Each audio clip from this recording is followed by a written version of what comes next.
The phone's incessant ring tore through the silent night. At 2:14 in the morning, like an air raid siren, cutting a violent path through peaceful sleep.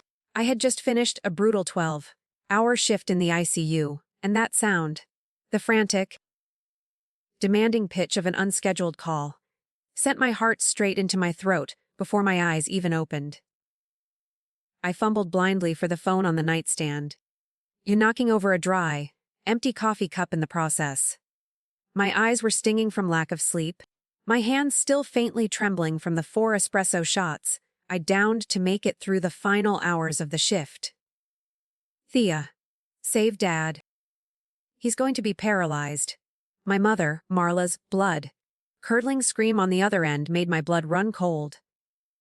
Every last trace of my exhaustion vanished, replaced by the sheer, electric shock of pure adrenaline flooding my system. She was sobbing. Deep, gasping sobs that sounded terrifyingly like she was drowning. Mom, what are you talking about? Spine, ruptured disc, permanent paralysis. Each word hit me like a physical blow, heavy and precise. You have 6 hours, Thea. Are you listening to me? If we don't transfer $25,000 before 8 in the morning, they will cancel the operating room schedule. And your father will never walk again. Parading room schedule, and your father will never walk again. I sat bolt upright in bed, my nurse brain trying desperately to engage through the fog of panic. I had spent so much of my adult life managing their chaos. I was conditioned to seek the clinical solution. Why do you need cash, Mom? Where is the insurance? Dad has coverage. I pay for it every month. It's Dr. Kinsley at the private neurological institute. Mom choked out, her voice breaking on every syllable. He's the only surgeon who can save the nerves right now, but he's completely out of network. The damage is so severe, Thea. Your father is in so much pain. And they're saying if those nerves die, that's it. He'll be in a wheelchair for the rest of his life. The threat of a wheelchair, the complete loss of my strong, capable father, was the trigger. It wiped out the last of my rational questions. But Dr. Kinsley demands a cash retainer up front, she cried. The desperation in her voice sounded agonizingly real. $25,000 before he'll even scrub in. We tried to apply for a medical loan tonight, but we got rejected instantly. You know how bad our credit is, Thea. We're drowning in debt, and the banks won't touch us. We have no liquidity, nothing. I'm watching your father suffer right now, and there's nothing I can do. The lie, I realize now, was perfectly tailored to my deepest fears. It was calibrated to exploit everything I knew about my parents' disastrous relationship with money. I knew they were terrible with it. That was precisely why I had moved 400 miles away to the Bay Area, and why I paid their mortgage and premiums directly to the bank. It was entirely plausible to me that their credit score was so tanked, no bank would lend them a dime for a medical emergency. I was their last line of defense. I shook Vaughan's shoulder hard. My fiancé sat up immediately, his engineer's mind switching on as he took in my tear-streaked face and the frantic sound of my mother still sobbing on the phone. It's Dad? I choked out, covering the receiver with my palm. Emergency spinal surgery. They need $25,000 in cash by 8 in the morning? Or they'll cancel the operation. Vaughn ran a hand through his hair, already reaching for his glasses. Can't they transfer him to an in-network hospital? Get a second opinion. There's no time, I said, my voice rising to match my mother's panic. If the spinal cord is compressed, waiting for a transfer could mean permanent damage. And you heard Mom, their credit is shot, they can't get a loan. We're their only option, Vaughn. We're the only thing standing between Dad and a wheelchair. I watched something shift in Vaughn's face. He didn't like it, I could see the cold resistance there. But he was also not the kind of man who would let my father become permanently paralyzed over money. That was, objectively, sitting liquid in our account. He knew my deep, terrible need to be the dutiful daughter, to be the one who fixed the crisis. Okay, he said quietly, accepting the burden. Okay. Let's do it. With trembling hands, we logged into our joint savings account on my phone. The wedding fund money. We had scraped together every bonus, every extra shift, every tax return for 3 years. It was our future, our celebration, our new beginning. The balance read 25,847.32. In a few quick, automated clicks, I initiated a wire transfer of $25,000 to my mother's bank account. The confirmation screen glowed in the darkness of our bedroom. Available balance $847.32. I sat on the edge of the bed, staring at that number, thinking I had just bought my father's future, thinking I had just saved his life. I wired $25,000 at 2 a.m. to save Dad from paralysis. He needs surgery by 8 a.m. Mom sobbed. 5 days later, I would find him on a ladder washing my brother's new Mercedes. I texted Mom the confirmation number with shaking fingers. She responded immediately. Thank you, baby. You saved him. I'll call you when he's feeling better. Vaughn pulled me against his chest, and I cried into his shirt while he stroked my hair. It's okay, he murmured. We'll save up again. We'll push the wedding back a year. Your dad is worth it. I believed him. I believed all of it. In that moment of deep exhaustion and overwhelming guilt, I was exactly where my mother needed me to be, emotionally compromised and desperate to be the hero. The wire transfer confirmation glowed in the dark, replacing our wedding fund with a cold, small number. I believed I had bought my father's future. I did not know I had just paid for their lie. The moment I closed my eyes and the adrenaline began to drain, a cold, hard truth of my life settled back over me. I was a high-paid zombie, running on caffeine and guilt, and they knew exactly how to reach me. I was 32 years old, a travel nurse in the Bay Area, and I earned between $4,000 and $5,000 a week, depending on overtime. People heard that number and pictured luxury, but that was not my reality. My reality was 12-hour night shifts in the intensive care unit, dealing with codes and crash carts, and holding the hands of families watching their loved ones die. Then I would drive home in the harsh morning light, sleep for 5 hours if I was lucky, and wake up to a list of financial duties 400 miles away. My parents' existence had become a second, unpaid job. I did not just send them money, I paid their $3,500 monthly mortgage directly to the bank. I paid their health insurance premiums, their property taxes, and their car insurance. I handled everything that could possibly impact their credit score, if it went unpaid. I believed I was keeping them afloat. I believed I was being a good daughter from a distance, making up for the fact that I had chosen better pay, over staying close to the high desert. For 5 days after the transfer, there was a deafening radio silence. It was not total silence, just an agonizing void of useful information. I called twice a day and received only vague responses from Mom. He's resting. The doctor said he needs quiet. I'll call you when he's feeling better. I walked over, still in my scrubs from my shift. What? Log into your dad's insurance portal. He instructed, his voice low and serious. The one you pay for every month. Just do it.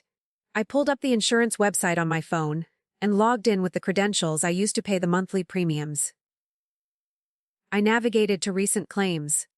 I refreshed the page twice, then checked the date range. There's nothing here, I said slowly.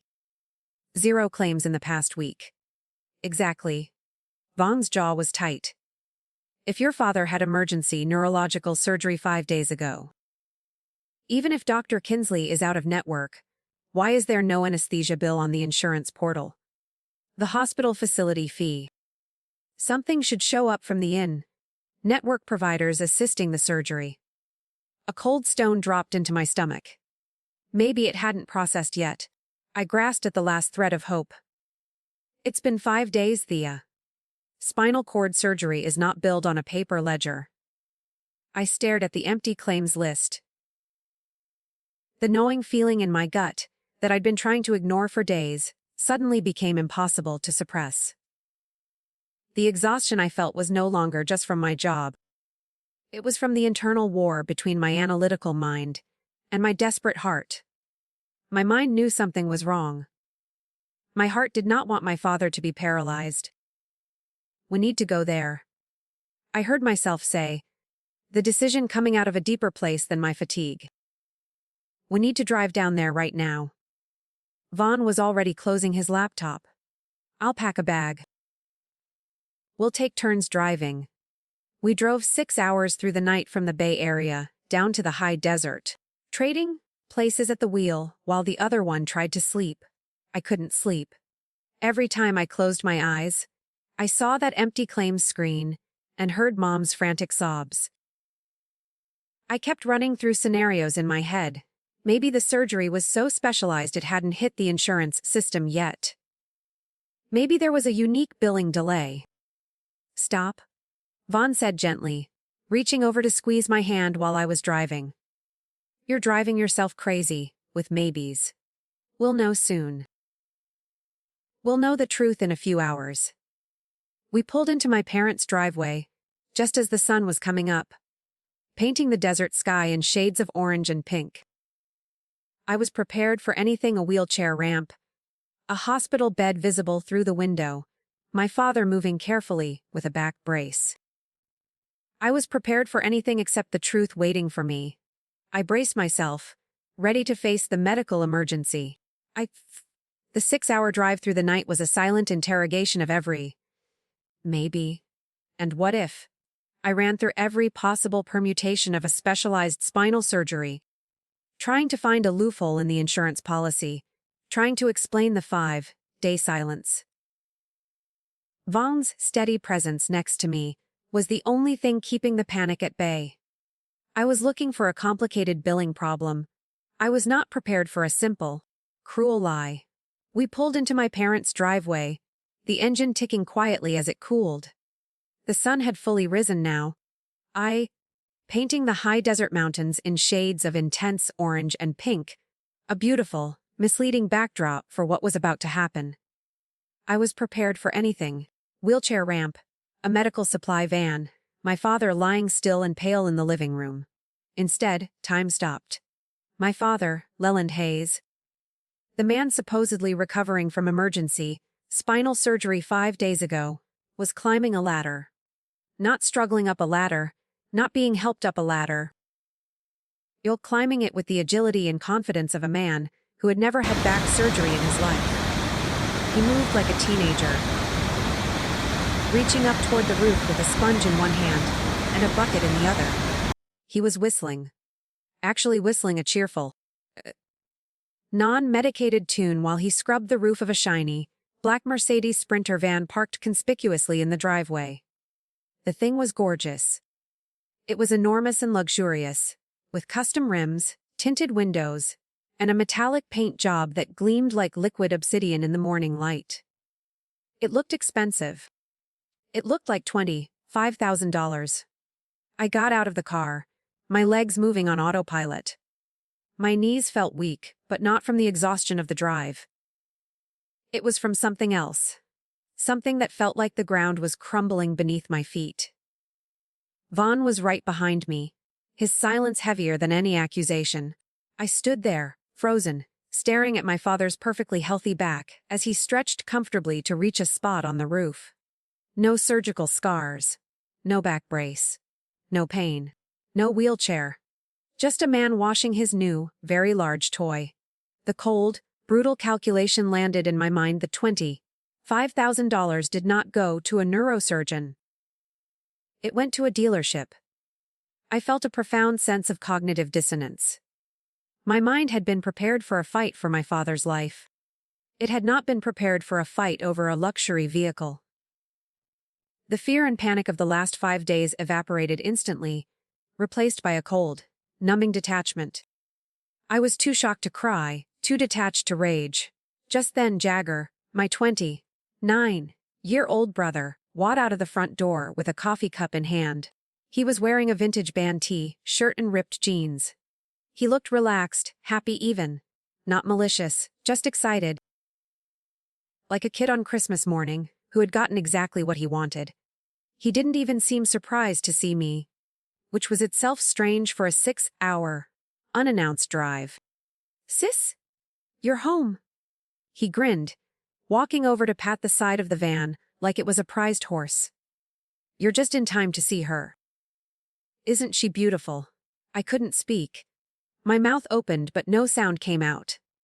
Jagger ran his hand lovingly along the van's sleek surface. The down payment was all I needed.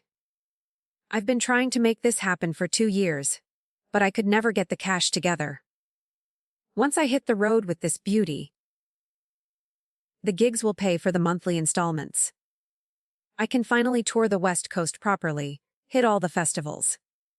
This is going to change everything for my music career. It's a solid investment. He genuinely believed it. He was so completely, utterly delusional, that he thought taking my wedding money to buy a luxury vehicle was a legitimate business partnership. He was treating me like a venture capitalist who had just funded his startup. Down payment. The word came out as a whisper. My voice was trembling, finally starting to thaw from the initial shock. "Yeah, Mom said you couldn't get a loan because your credit was bad," I said, stating the lie that had fueled my panic. Jagger laughed, actually laughed, oblivious to the emotional bomb he was about to drop. "What? No way." The dealer ran Mom and Dad's credit, and it came back over $750. The guy was super impressed. Said they were model customers. That's why they approved the financing for the remaining $35,000 so fast. "We just needed your cash to unlock the 20% down payment they required for the premium model." The world tilted sideways. Over $750. Their credit score was over $750. The gnawing unease I had felt for 5 days solidified into the terrible, cold certainty of betrayal. I looked from the new van to my father on the ladder, and back to my brother. The puzzle was complete, and the picture was uglier than I could have imagined. I wired $25,000 at 2 a.m. to save Dad from paralysis. "He needs surgery by 8 a.m, Mom sobbed. 5 days later, I flew my parents' existence had become a second, unpaid job. I did not just send them money, I paid their $3,500 monthly mortgage directly to the bank. I paid their health insurance premiums, their property taxes, and their car insurance. I handled everything that could possibly impact their credit score if it went unpaid. I believed I was keeping them afloat. I believed I was being a good daughter from a distance, making up for the fact that I had chosen better pay over staying close to the high desert. For 5 days after the transfer, there was a deafening radio silence. It was not total silence, just an agonizing void of useful information. I called twice a day and received only vague responses from Mom. "He's resting. The doctor said he needs quiet. I'll call you when he's feeling better." No updates on the surgery. No text saying Dad was out of the operating room. No photo of him in recovery. Nothing to ease the panic that still sat like a knot in my stomach. Every time I pressed, she would feign exhaustion or sadness, gently deflecting my nurse brain with motherly authority. On day 3, Vaughn's suspicion crystallized into something concrete and terrifying. He was sitting at his laptop after work, scrolling and frowning at his screen. "Thea, come here." The 5th month brought a terrifying quiet, the sound of a family eating its own tail. The 6th month brought the pictures. Over the next few months, Paula's updates painted a picture of absolute, inevitable ruin. Each text arrived like a news bulletin from a distant war zone. They were clinical, factual, and utterly devastating. By the second month, Paula texted that Jagger had come home. He wasn't working. Mom kept making excuses for him, saying he was grouping and networking.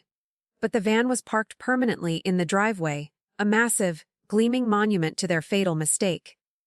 In the third month, things deteriorated further. Dad tried to get a part-time job at Home Depot, but Mom made him quit after 2 weeks, claiming it was humiliating for a man his age. Paula said they were eating through their credit cards now, servicing the debt they had created to pay for Jagger's dream. Month 4 brought car troubles. The van needed new tires, which cost $800. Jagger told them he'd pay them back when the sponsorship came through. But it never did. They put the tires on a credit card. I read each message in my car before driving home from the hospital. I never responded with more than, "Okay," or, "Thanks for the update." I didn't ask questions.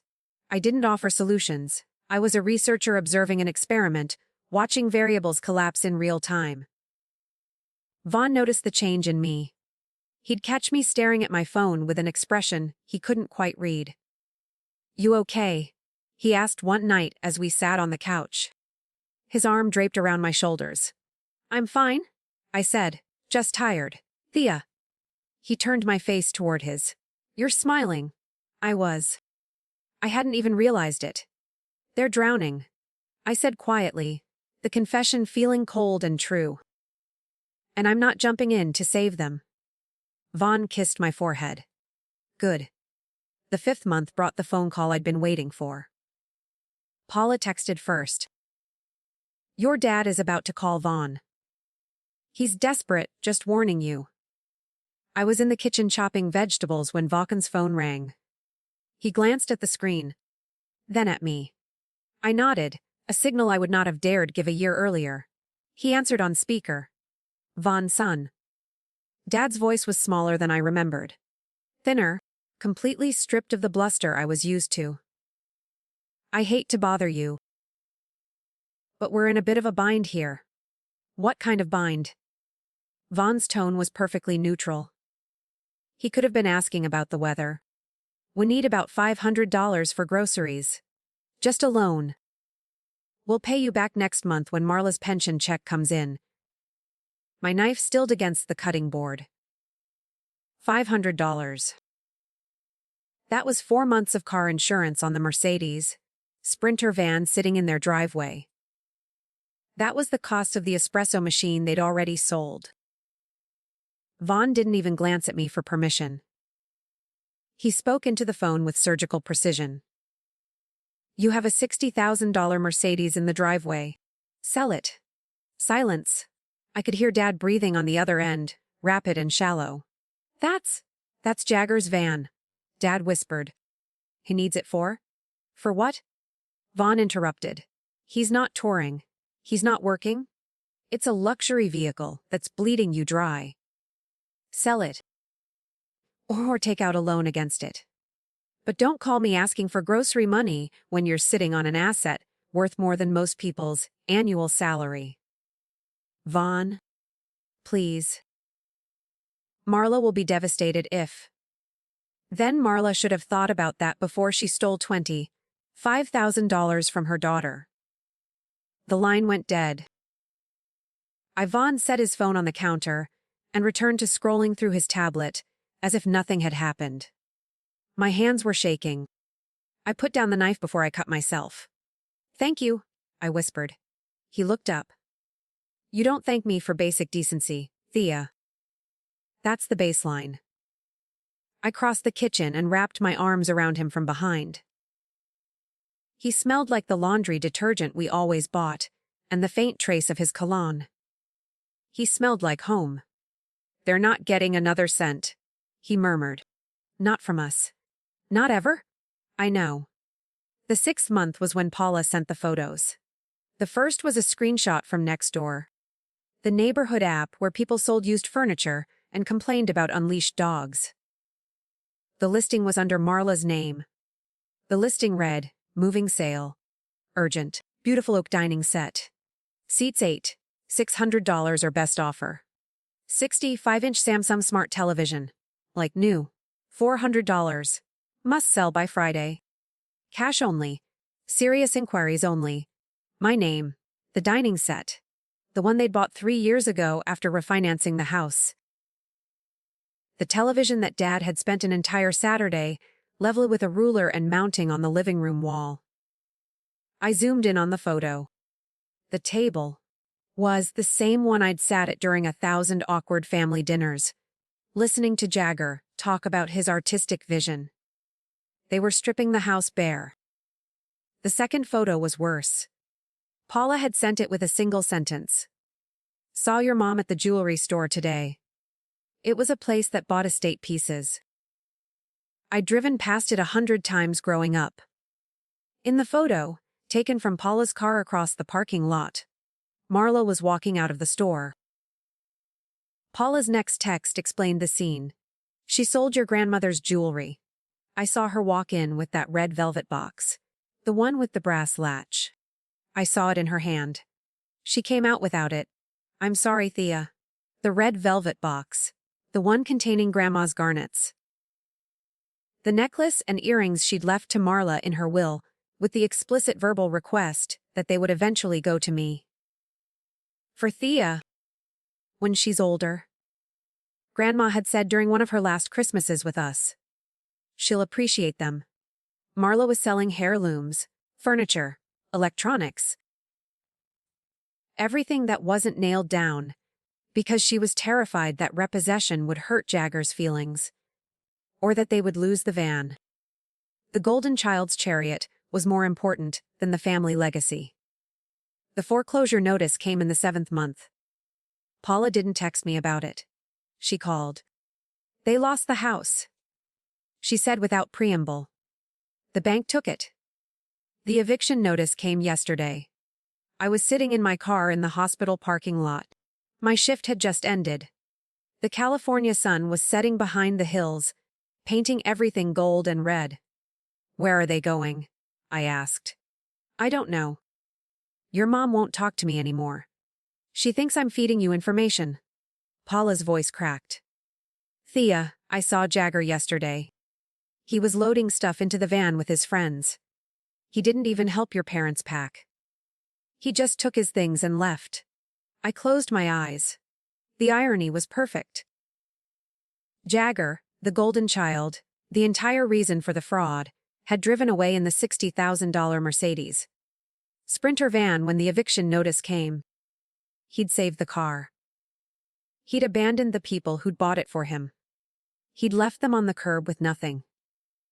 Thanks for telling me, Paula, I said quietly. Are you going to? No. Okay. She exhaled. I understand.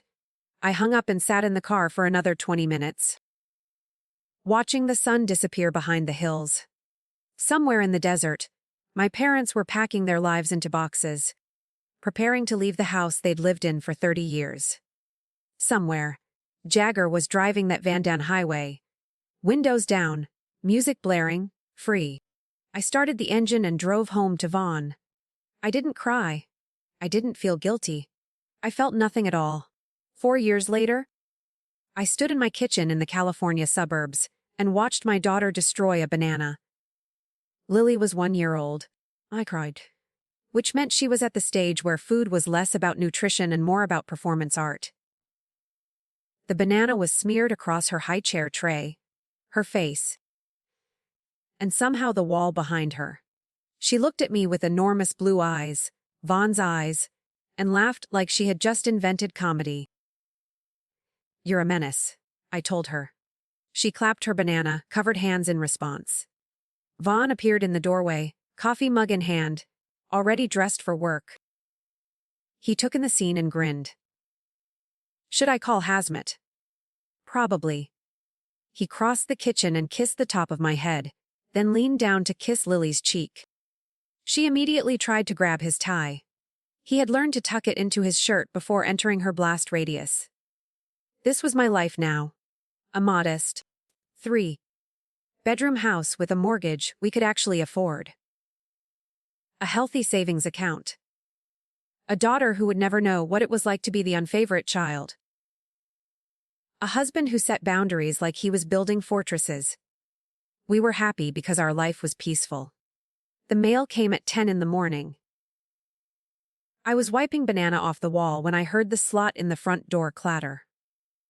Lily was now contained in her playpen, gnawing on a rubber giraffe and babbling to herself in a language only she understood.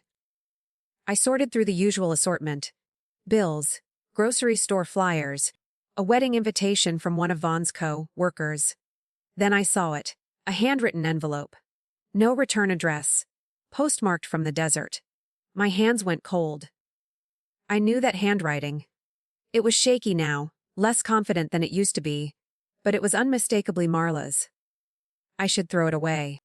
I should light it on fire in the sink and wash the ashes down the drain. Instead, I opened it.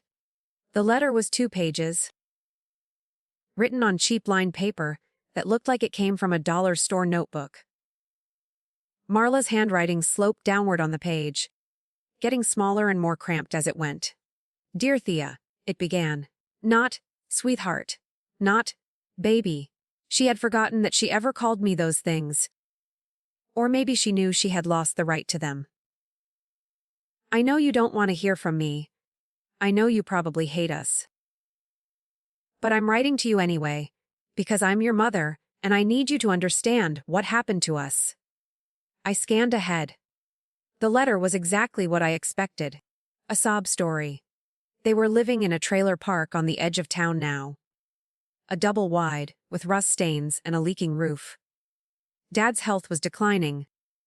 She didn't specify how, which meant he was probably fine and she was lying again. They survived on his small pension and her part-time job at a grocery store. They barely made rent. Jagger was gone. He moved to Portland 2 years ago with a girl he met online. He didn't call, he didn't visit, he didn't send money. The van died somewhere in Oregon and he sold it for scrap. The golden child had left them behind. "We are alone," Marla wrote. And I could feel her trying to inject emotion into the words, trying to make me feel something. "Your father cries at night. He misses you. He wants to apologize, but he doesn't know how to reach you. We made mistakes, Thea. Terrible mistakes. But we're still your parents. Doesn't that count for something?" I flipped to the second page, my jaw tightening. "Aunt Paula let slip that you have a daughter." Of course she did. Paula had a good heart, which made her terrible at keeping secrets. "Please, Thea, let us see her. Let us be grandparents. It's the only joy we have left. We don't need money. We don't need anything from you except a chance to know our granddaughter. Don't punish us forever. Don't let your anger rob that little girl of her family." The letter was signed with both their names. Something fell out of the envelope when I shook it. A photograph. I picked it up with numb fingers. It was me at 5 years old, sitting on Dad's shoulders at the county fair. I was holding a stuffed elephant I won at the ring toss. Dad's hands were wrapped around my ankles, holding me steady. I was laughing. He was smiling up at me like I was the best thing he had ever made. I stared at that little girl and felt nothing but pity. She didn't know yet. She didn't know that in 27 years, the man holding her would choose her brother and lie over her. She didn't know that her mother would steal from her, and then blame her for being upset about it. She still believed love was unconditional. I heard Vaughn's car in the driveway. He was home for lunch, something he did twice a week, so he could see Lily during the day. He walked in, took one look at my face, and stopped. "What happened?" I handed him the letter without a word. He read it, standing in the kitchen, his expression hardening with every line. When he finished, he set it on the counter like it might contaminate him. "What do you want to do?" he asked. I looked down at the photo again. That little girl on her father's shoulders. That man who used to make her feel safe. "They don't miss me," I said quietly, the realization settling deep in my bones. They never missed me. They missed the $25,000. They missed the $3,000. $500 a month. And now that they're broke and alone and Jagger's gone, they want access to Lily. They want a new retirement plan. Vaughn nodded. So what do we do? I walked to the counter and picked up the letter. Then I tore it in half. Then in half again. I did the same to the photo. Right down the middle. Separating 5-year-old me from the father who was holding her. The pieces fell into the trash can like confetti. I pulled out my phone and opened my messages with Aunt Paula. Do not give them my address. If they show up here, I will treat them as trespassers. If you tell them where I live, you and I are done. Do you understand? 3 dots appeared. Disappeared. Appeared again. I understand? I'm sorry, Thea. I never should have mentioned Lily. No. You shouldn't have. I set the phone down and looked at Vaughn. He was watching me with something like pride. You okay? He asked. I'm perfect. I walked to the playpen and lifted Lily into my arms. She smelled like baby shampoo and banana and everything good in the world. She grabbed a fistful of my hair and yanked it, giggling. Ow, I said, laughing. You're lucky you're cute. Vaughn wrapped his arms around both of us. We stood like that in the kitchen, a unit. A fortress.